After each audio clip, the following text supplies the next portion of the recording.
decreta todos irmãos.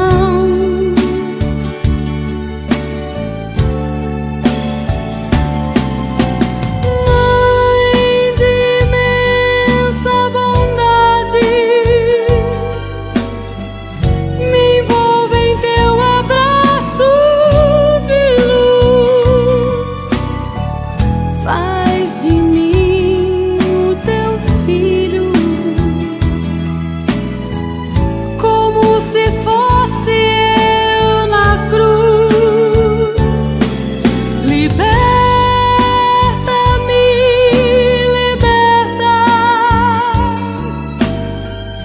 liberta de toda dor, me transforma em um ser de luz. Quero viver do teu amor. Liberta-me, liberta a minha fé. Sou teu filho implorando, Maria de Nazaré.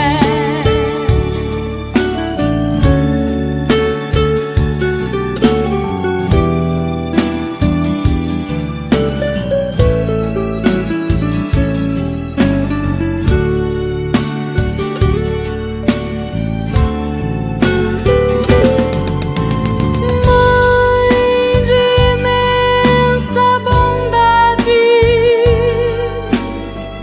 me envolve em teu abraço de luz, faz de mim o teu filho,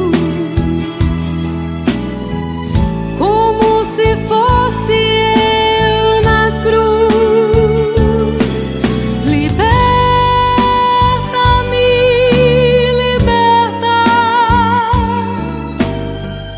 liberta de toda dor, me transforma em um ser de luz. Quero viver do teu amor. Liberta-me,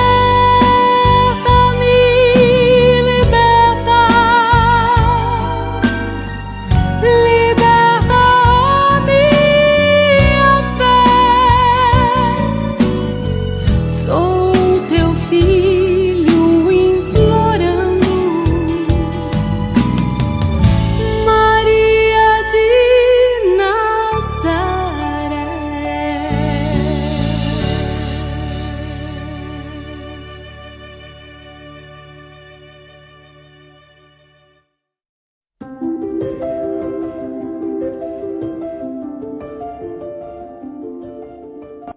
Olá, meus amigos, é com muita alegria que estamos aqui para tratar de um tema muito caro ao nosso coração, que é uma certa recuperação biográfica da Mãe Santíssima, Maria, Mãe de Jesus, nossa protetora de todas as horas.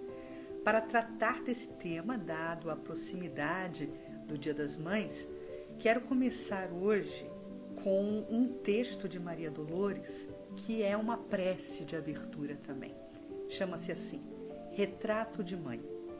Depois de muito tempo sobre os quadros sombrios do Calvário, Judas, cego no além, errava solitário. Era triste a paisagem, o céu era nevoento. Cansado de remorso e sofrimento, sentara-se a chorar.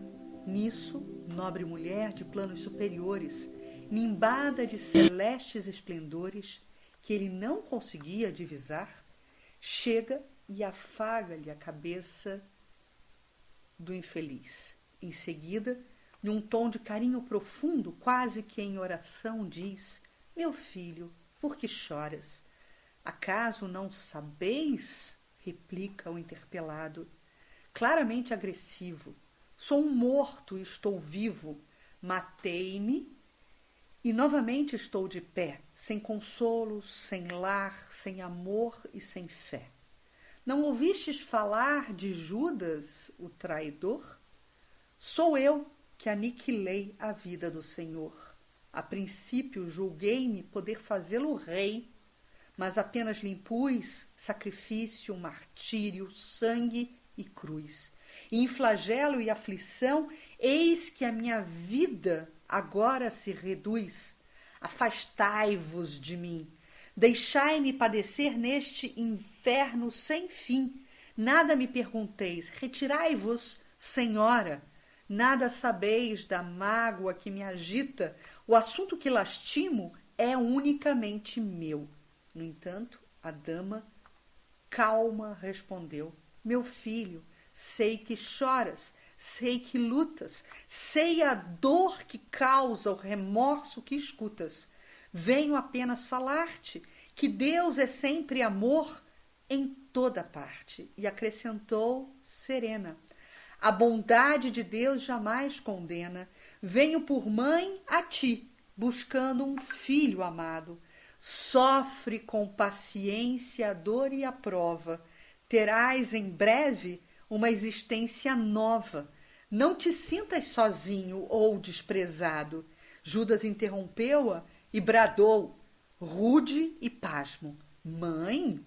Não me venhais aqui com mentira e sarcasmo, depois de me enforcar num galho de figueira para acordar na dor, sem mais poder fugir à vida verdadeira.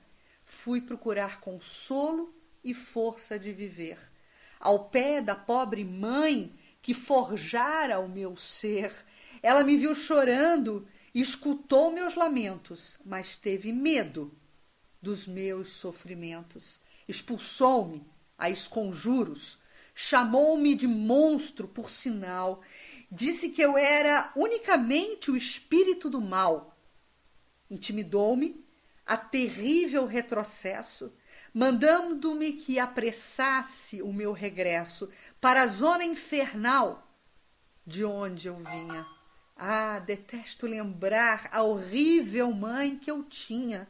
Não me faleis de mães, não me faleis de amor. Sou apenas um monstro sofredor. Ainda assim, disse a dama docemente, por mais recuses, não me altero. Amo-te, filho meu. Amo-te e quero ver-te de novo, a vida, maravilhosamente revestida de paz e luz, de fé e elevação. Virás comigo à terra, perderás pouco a pouco o ânimo violento, terás o coração nas águas de bendito esquecimento. Numa existência de esperança, levar-te-ei comigo ao remansoso abrigo, dar-te-ei outra mãe. Pensa e descansa. E Judas, neste instante, como quem olvidasse a própria dor gigante, ou como quem se desgarra de um pesadelo atroz, perguntou: quem sois vós, que me falais assim, sabendo-me traidor? Sois divina mulher, irradiando o amor, ou anjo celestial, de quem presinto a luz. No entanto, ela, a fitá-lo frente a frente, respondeu simplesmente: meu filho, eu sou a mãe de Jesus. Então, meus irmãos, feita essa preleção, esse prólogo daquilo que queremos apresentar para vocês, queremos falar dessa virtuosa mãe de Jesus. E antes de situarmos Maria no contexto histórico, eu gostaria de falar um pouquinho da ambiência da Palestina daquela época. Nós vamos ter naquela região do Oriente Médio duas grandes regiões, a Galileia e a Judéia, que fazem parte de todas e quase todas as citações do Novo Testamento. E é na cidade de Nazaré que vamos encontrar essa nossa personagem da palestra de hoje, Maria de Nazaré. O cenário do mundo na época de Maria estava tomado pelo Império Romano. A diocese da Palestina contemplava essas duas grandes regiões, a Judéia e a Galileia. E a Judéia era a região mais simples da Palestina. E a Palestina, por sua vez, por conter regiões tão simples, era um ambiente geográfico totalmente esquecido e pouco valorizado. Nós vamos encontrar nessa região da Galileia, também da Judéia, cidades muito importantes, como a cidade de Jerusalém, por exemplo, a cidade do Templo de Jerusalém, e local também da morte de Jesus, da desencarnação de Jesus. Vamos encontrar Belém como sendo a sua cidade natal, a cidade do nascimento do Mestre, e a cidade de Nazaré, que era um pequeno povoado onde Jesus cresceu e residiu até o início da sua vida pública. E exatamente nessa ambiência desse pequeno povoado que queremos falar um pouco do anúncio do nascimento de Jesus, quando Maria ela é visitada pelo anjo Gabriel. E essa informação nós vamos encontrar em Lucas, no primeiro capítulo de Lucas, dos versículos 26 a 29, diz Lucas: no 6º mês, Deus enviou o anjo Gabriel a Nazaré, cidade da Galileia, a uma virgem prometida em casamento a certo homem chamado José, da casa de Davi. É importante esse versículo 27 de Lucas, no primeiro capítulo, quando ele nos dá a notícia dessa árvore genealógica de Jesus, dizendo que Jesus descende da casa de Davi, o que corrobora as profecias do grande rei de Israel, do grande Messias, tendo as suas raízes fincadas na casa de Davi. Então, esse homem chamado José, segundo Lucas, era da casa de Davi, descendia da casa de Davi. O nome da virgem era Maria. Dirigindo-se a ela, disse o anjo: alegra-te, agraciada, o Senhor está contigo.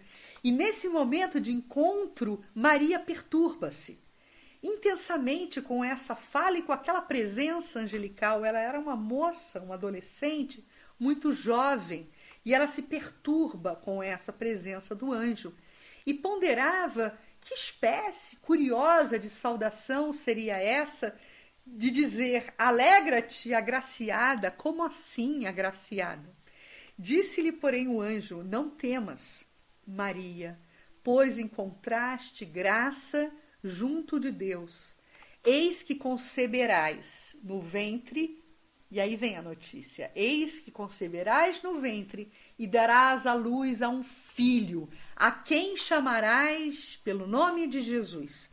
Ele será grande, será chamado Filho do Altíssimo, e o Senhor Deus lhe dará o trono de Davi, seu pai, ou seja, confirmando a profecia do rei dos judeus, o Senhor de Israel.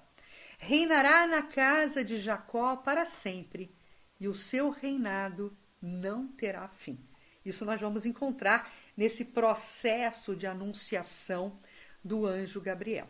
Maria de Nazaré, por ser um espírito portador de grandes conquistas evolutivas e virtudes, já naquela época, e consciente da tarefa que deveria realizar na obra do Cristo, ela, nesse momento da anunciação, ela se curva humildemente ante os desígnios daquelas profecias, daquele comando celestial, agindo sempre. Isso foi uma característica ao longo de toda a encarnação de Maria de Nazaré.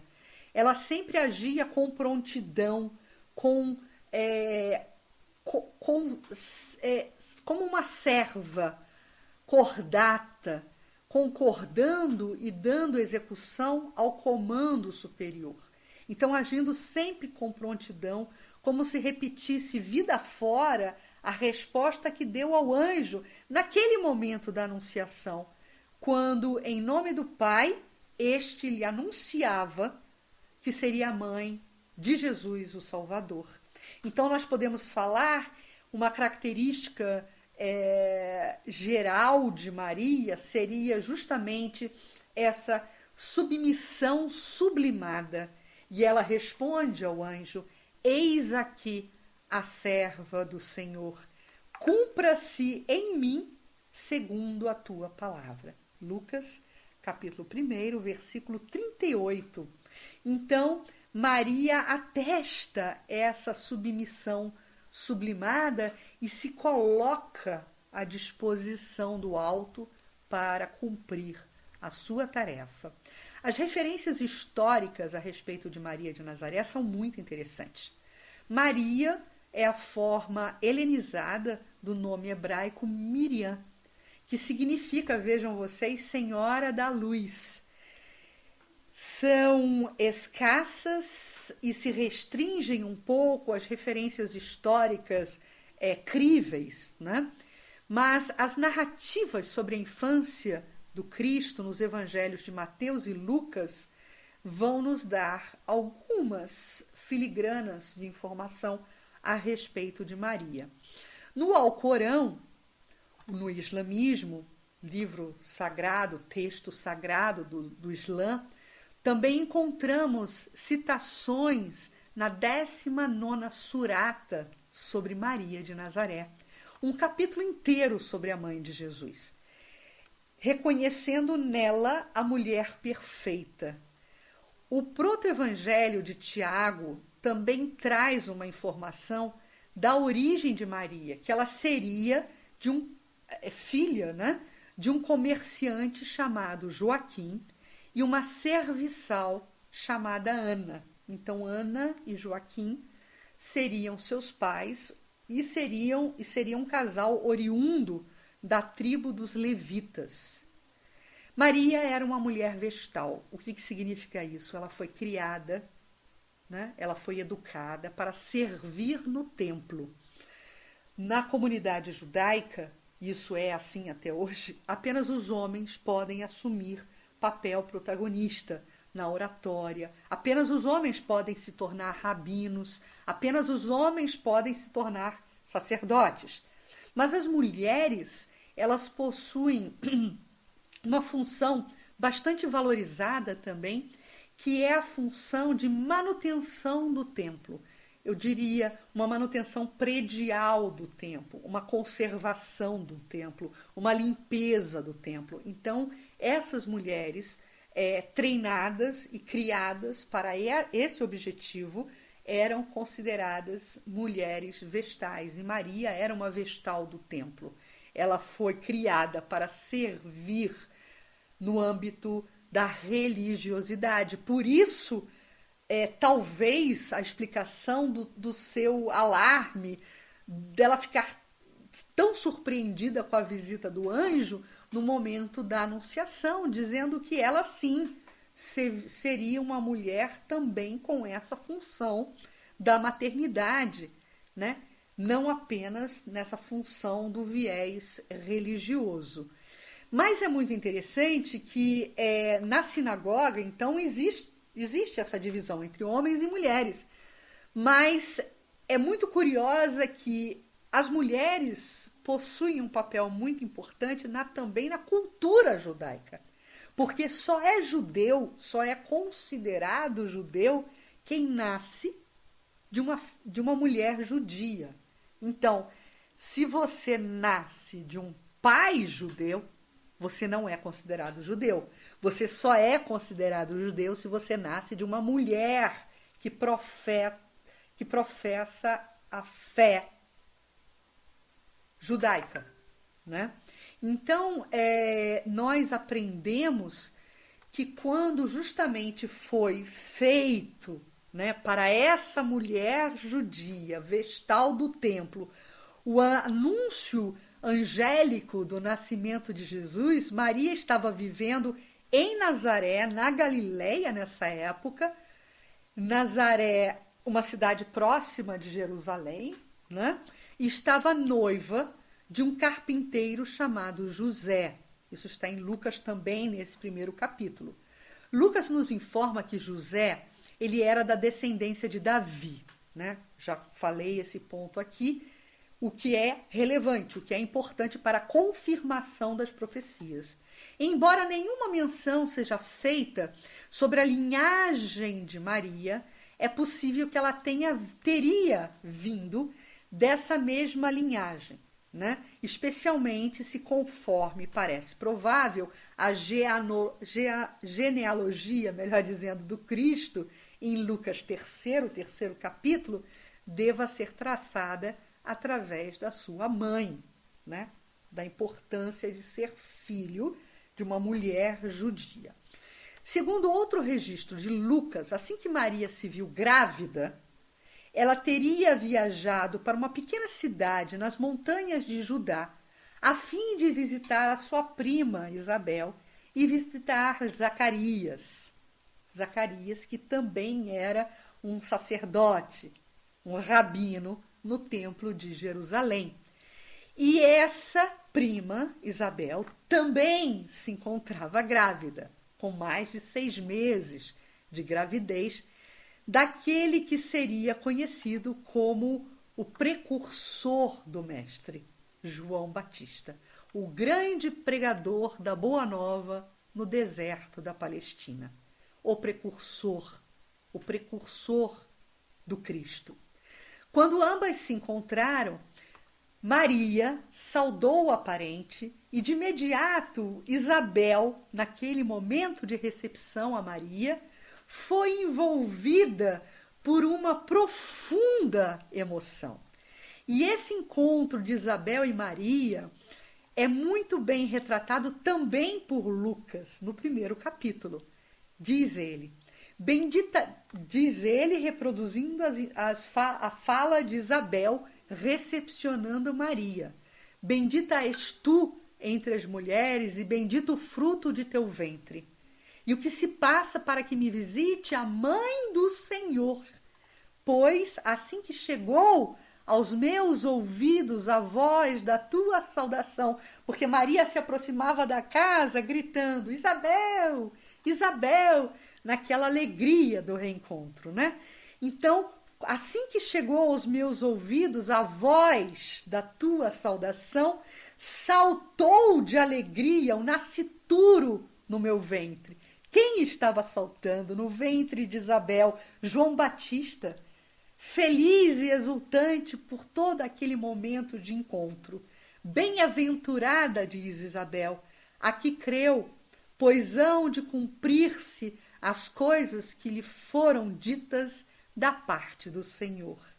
Então Maria, em retribuição a essa inspirada recepção de Isabel, diz, minha alma engrandece ao Senhor, meu espírito exulta em Deus, meu Salvador, porque atentou na condição humilde da sua serva. Assim, a partir de agora, todas as gerações me proclamarão bem-aventurada, porque o Todo-Poderoso fez por mim grandes coisas. O seu nome é santo, porque a sua misericórdia se estende de geração em geração aos que temem. Agiu com força, com a força do seu braço, dispersou os soberbos do coração, derrubou do trono os poderosos e elevou-os de condição humilde. Cumulou de bens os famintos e despediu os ricos de mãos vazias. Socorreu Israel, seu filho, para lembrar-se da misericórdia em favor de Abraão e da sua semente para sempre, como disse aos nossos pais. Maria, após replicar a saudação de Isabel, inspiradíssima nessa fala de volta, porque nós vemos nesses dois momentos, tanto na saudação de Isabel, meus amigos, como também na resposta, na réplica de Maria a Isabel, nós vemos momento de profunda mediunidade, de profunda ligação com o alto, com essas duas mulheres do Evangelho, duas mulheres protagonistas participando ali daquela cena e, de uma certa forma, evidenciando o Senhor e a Jesus, que estava ali no ventre de Maria, e a João Batista, que estava no ventre de Isabel. Então, após essa visita, que durou cerca de 3 meses, Maria retorna para Nazaré e aí vai acontecer um momento histórico muito importante que vai dar causa ao próximo capítulo dessa saga do nascimento de Jesus. Herodes, em sabendo das profecias, estava muito preocupado com a mensagem, com aquilo que se espalhava sobre a possibilidade de já ter nascido a criança que viria a ser o rei, o grande rei esperado de Israel, o Messias. Então, Herodes, preocupado na manutenção do seu poder, do seu governo, e preocupado com si mesmo, né, com seus lauréis, ele começa a empreender um processo de busca em relação a essa criança. E para que esse processo de busca pudesse ser mais eficaz, ele determina um processo de censo. Censo mesmo. O cidadão precisava procurar, né, um departamento ali do censo para que desse prova de vida da sua existência. E isso, dentro da estrutura da cultura da época, daqueles que habitavam a Palestina, e eram judeus, isso tinha regra, cumpria-se a regra indo até a sua cidade natal. Então, esse recenseamento recebia os cidadãos locais. Maria e José, ela grávida já, sabia que José necessitaria empreender essa viagem até Belém, porque José é da cidade de Belém.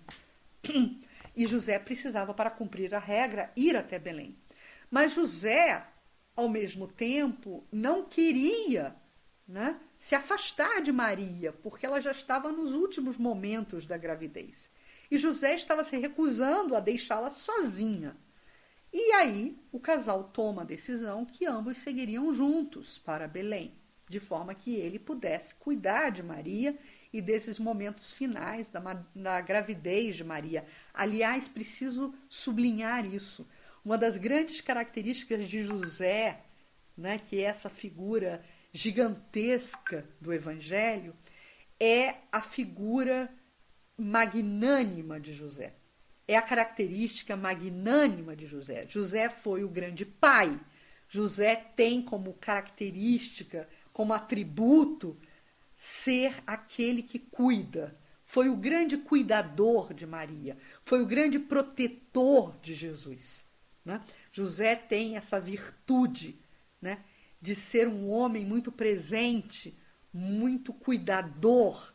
Aliás, é uma característica desejável, né, nos homens, nos companheiros, né, nos pais, nos chefes de família, né? E José foi esse autêntico chefe de família, aquele que cuidava, aquele que protegia.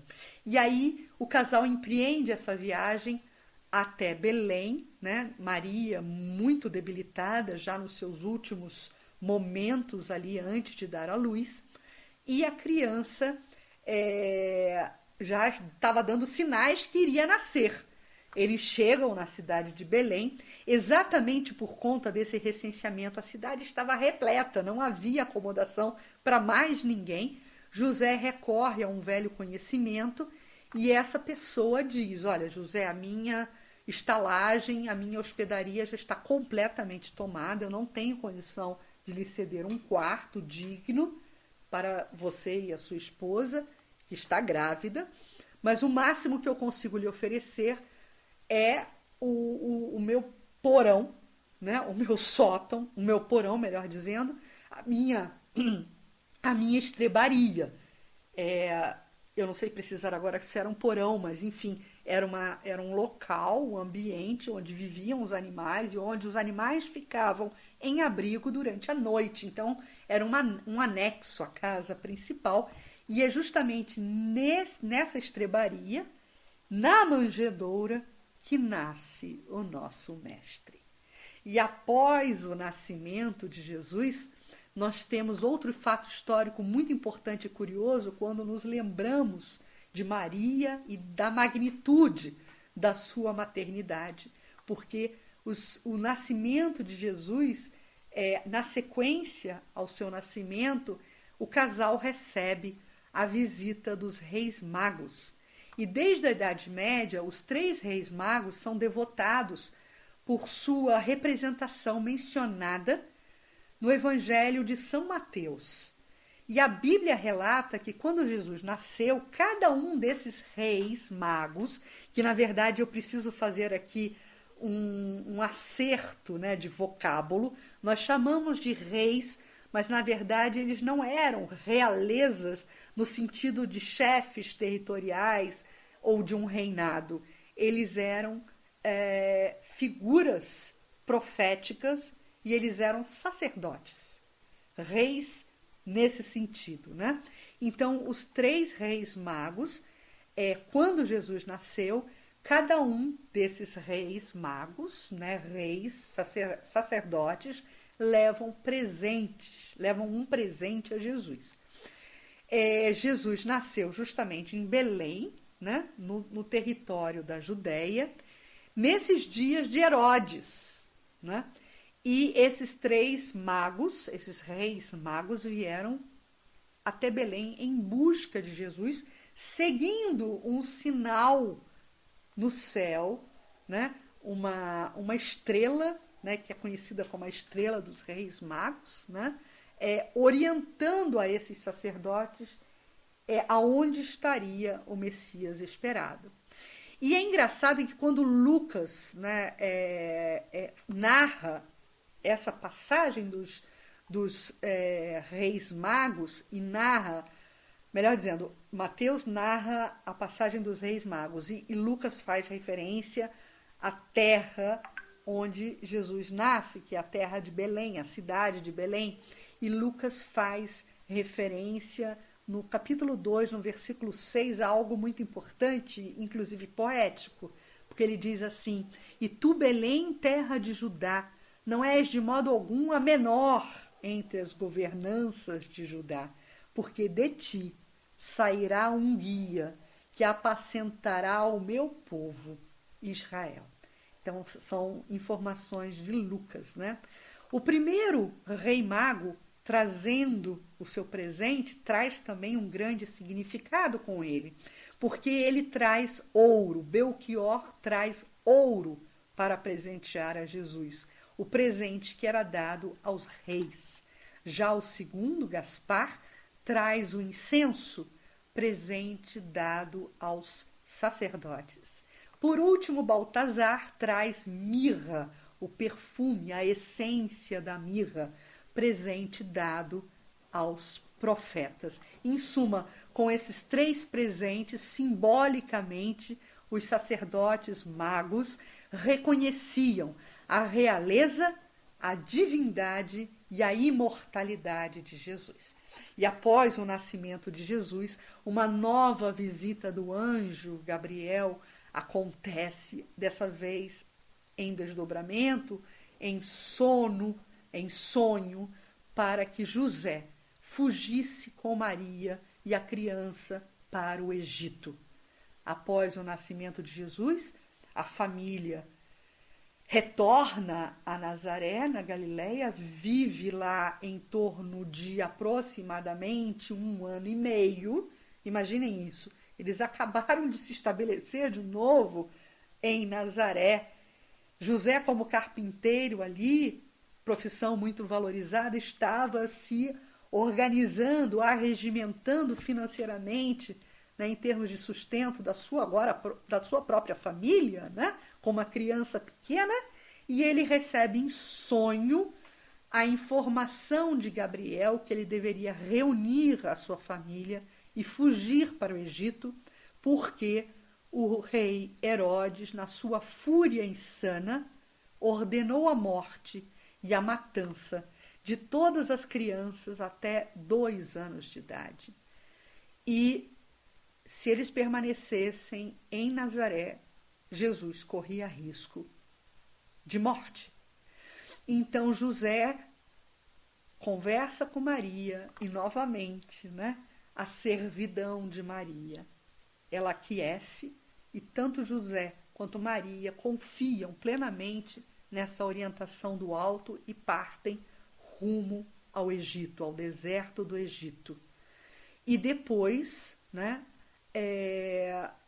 com a morte de Herodes, ao ano 4º da nossa era, o casal consegue voltar para a Galileia.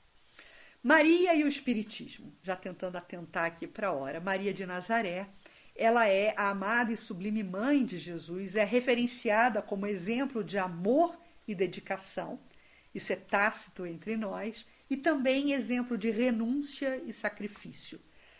Elencando muito basicamente as suas virtudes, poderíamos falar de coragem, introspecção da mensagem. Maria sempre acolhia, como eu falei, ela tinha uma submissão sublimada, ela se colocava sempre à disposição e à vontade de Deus, é uma discípula e foi uma discípula o tempo todo na vida pública de Jesus, acompanhando a jornada do Mestre junto com os discípulos e os demais apóstolos, e ela tem esse viés da maternidade por toda a humanidade. Desde aquela época, ela já era a grande mãe de todos os apóstolos.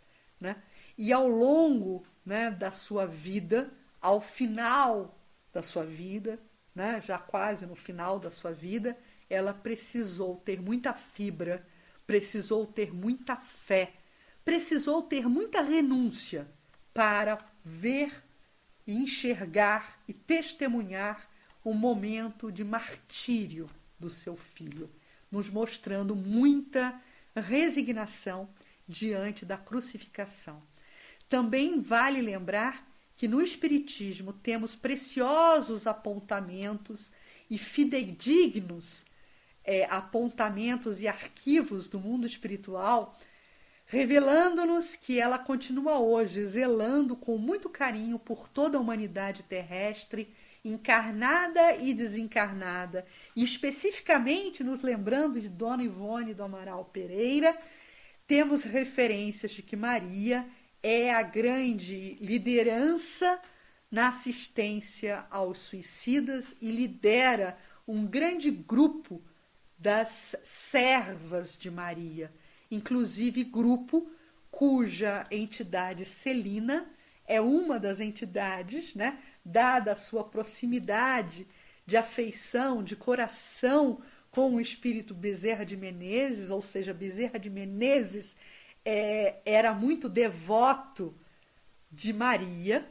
Ele é recepcionado no momento da sua desencarnação por Celina, uma das servas de Maria, e essas referências vamos encontrar também na literatura ditada a Francisco Cândido Xavier. Diante da dor, o testemunho. Falaremos um pouco agora desse cenário do Calvário, Mesmo diante da dolorosa e indescritível dor ao ver o filho ser perseguido e crucificado, jamais perdeu a confiança em Deus, aceitando com divina renúncia essa necessidade desse episódio trágico na crucificação do Mestre. Com a personalidade forjada sobre o guante do amor maior, Maria passa a se dedicar aos sofredores depois desse episódio, como registra Dona Ivone do Amaral Pereira no livro Memórias do Suicida. E aí Dona Ivone, especificamente dessa obra, vai nos falar dessa organização espiritual vinculada, Servos de Maria, vinculada ao Hospital Maria de Nazaré. estavam de pé nessa cena, né, do madeiro infamante, estavam de pé junto à cruz a sua mãe, diz João no seu evangelho, a sua mãe, Maria, a irmã de sua mãe, Maria, também uma outra Maria, mulher de Clopas, e Maria de Madalena. Então, ao ver Jesus, a sua mãe, e ao seu pé, e de pé ao seu lado, né, o discípulo que ele tanto amava, e aí a gente reconhece o próprio João, né, fazendo narrativa sobre a cena que ele testemunhou, e aí Jesus diz à sua mãe: mulher, mulher, eis o teu filho. E a seguir diz ao discípulo: eis a tua mãe. E desde aquela hora, o discípulo João a recebeu como mãe. E a ela estendeu os seus braços maternais ao discípulo amado João. E eles foram conviver no mesmo lar. Só que, logo após a desencarnação do Mestre, todos os discípulos, a maior parte dos discípulos e os apóstolos, eles saíram em peregrinação pelo Oriente Médio, muitos foram até a Europa, como foi o caso, né, de Tiago, irmão de João, ali na região da Galícia, enfim. Os apóstolos, eles começaram a ser verdadeiramente arautos do Evangelho e saíram a divulgar a Boa Nova e o Evangelho, a mensagem do Cristo. E João também foi nessa mesma toada, né, divulgar o Evangelho. Maria fica por um bom tempo em Jerusalém, ali sob o cuidado dos parentes próximos do Templo de Jerusalém, mas merece nota que Maria, após a desencarnação de Jesus, o que é natural, né, ela se vê muito abatida, lógico, apesar de toda a sua grandeza e estatura espiritual, ela se vê muito abatida, muito entristecida, muito ensimesmada, e essa proximidade com o templo facultaria a ela momentos de trabalho no templo, de cuidados ao templo, o que foi para ela muito importante psiquicamente. Mas ela se vê muito sozinha, ela pouco interagia, ela estava muito triste, né? Muito sozinha. Numa solitude, diria eu, saudável, nessa solitude de recuperação. E João, nesse meio tempo, ele está peregrinando como arauto do Evangelho. E Maria fica por um bom tempo em Jerusalém, e João, após o seu retorno dessas missões evangélicas, ele retorna e constitui e prepara um lar, uma casa na Turquia, na cidade de Éfeso. E é justamente esse local que vai abrigar a mãe, Maria, e o filho, o então filho, o agora filho João, nessa casinha em Éfeso. E essa casinha, muito humilde, muito simples, ela fica a mais ou menos 8 quilômetros, melhor dizendo, do centro de Éfeso, e isso ocorre no ano 37 após a desencarnação do Mestre. Ambos vão morar juntos em Éfeso. E João, ele logicamente cumpre, né, atividades diárias, e Maria, nesse momento, já habitando a casa com João, se mostra uma mulher completamente transformada. É impressionante a proximidade espiritual e como Jesus, claro, tinha olhos de ver dessa afinidade, enxergar essa afinidade espiritual de João com Maria, né? E Maria, a possibilidade dela ter agora um ponto de referência, um filho, novamente um filho amado, a quem manifestar o seu amor naquela convivência mais próxima, naquela convivência mais familiar, a transforma em uma mulher muito mais alegre em relação à vida. E Maria, em Éfeso, também passou a ser um grande ponto de referência, de peregrinação de vários que buscavam o Mestre e, com a sua saída do cenário físico, passaram a buscar Maria como ponto de consolo, né, como ponto de lenitivo, como ponto de aconselhamento. Então Maria recebe nessa simples casinha de Éfeso vários peregrinos que a procuravam em busca de cura, em busca de consolo, contando sempre, claro, com a ajuda de João. E aí, já encerrando, chegamos ao ápice, né, dessas nossas lembranças em relação a Maria, e a gente vai recorrer a um texto belíssimo de um dos capítulos do livro Boa Nova, psicografia de Chico Xavier e ditado pelo espírito de Humberto de Campos, quando Humberto de Campos vai nos brindar com a narrativa da desencarnação de Maria. Num crepúsculo estrelado, diz Humberto de Campos, Maria, ainda tendo a habitualidade da entrega às orações, ela pensava no avarandado da simples casa de Éfeso, ela pensava e emitia boas vibrações a todos aqueles cristãos que estavam padecendo sob a perseguição das autoridades romanas na capital do antigo império. Então Maria fazia naquele momento preces pelo suplício dos cristãos primeiros no circo romano. Isso era um hábito dela, orar pelos cristãos que estavam em sacrifício. E aí, enlevada nas suas meditações, Maria viu aproximar-se um vulto de um pedinte, de um peregrino. E ele diz: minha mãe. Como tantos outros recorriam àquela casa pessoas pedindo o auxílio dela, né? E ele complementa: venho trazer-te companhia, venho, melhor dizendo, fazer-te companhia e receber a tua bênção. Então Maria não estranha, porque ela recebia diariamente vários pedintes e peregrinos. Mas só que ela se pergunta que mendigo seria aquele que lhe acalmava com a sua própria presença as dores secretas da sua alma, saudosa do seu filho Jesus. Que bálsamos tão doces seriam estes emitidos por esse peregrino que a visitava.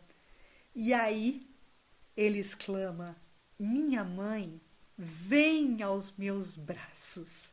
E Maria, naquele momento impactada de profunda emoção e comoção, ela realiza que aquele peregrino é Jesus, que se apresenta a ela como um dos filhos do Calvário, como um peregrino, como um sofredor, e ele responde, quando ela realiza a sua presença, ele responde: sim, minha mãe, sou eu, venho buscar-te, pois meu Pai quer que sejas no meu reino a rainha dos anjos.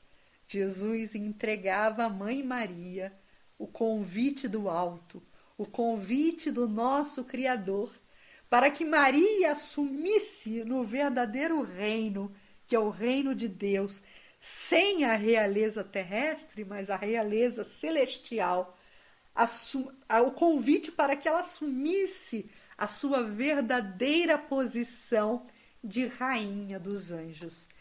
E aí a narrativa de Humberto de Campos continua, mostrando-nos que após esse momento, após esse encontro magnífico e singular, Maria começa a se despedir do mundo físico.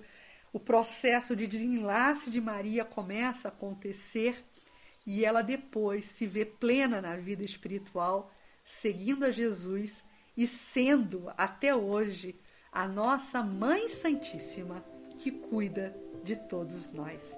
Então, que Maria possa nos abençoar e, como encerramento dessas minhas palavras, eu quero recuperar como uma prece final o pensamento de Bittencourt Sampaio, também outro grande devoto de Maria, que faz à Mãe de Jesus, numa tocante oração, um pedido: anjo dos bons e mãe dos pecadores, enquanto ruge o mal, Senhora, enquanto reina a sombra da angústia, abre o teu manto, que agasalha e consola as nossas dores. Nos caminhos do mundo há treva e pranto, no infortúnio dos homens sofredores, Volve a terra ferida de amargores o teu olhar imaculado e santo. Ó Rainha dos anjos, meiga e pura, estende as tuas mãos à desventura e ajuda-nos ainda, Mãe piedosa. Conduze-nos às bênçãos do teu porto e salva o mundo em guerra e desconforto, clareando-lhe a noite tormentosa. Que esses votos e que esses pedidos de Bittencourt Sampaio possam alcançar nossa querida Mãe Maria e que ela, nesse momento, cubra com seu manto as nossas presenças físicas e espirituais e que nesse momento se estabeleça uma ligação com ela para que possamos sentir em plenitude os eflúvios do seu amor. Muito obrigada pela oportunidade e até uma próxima vez.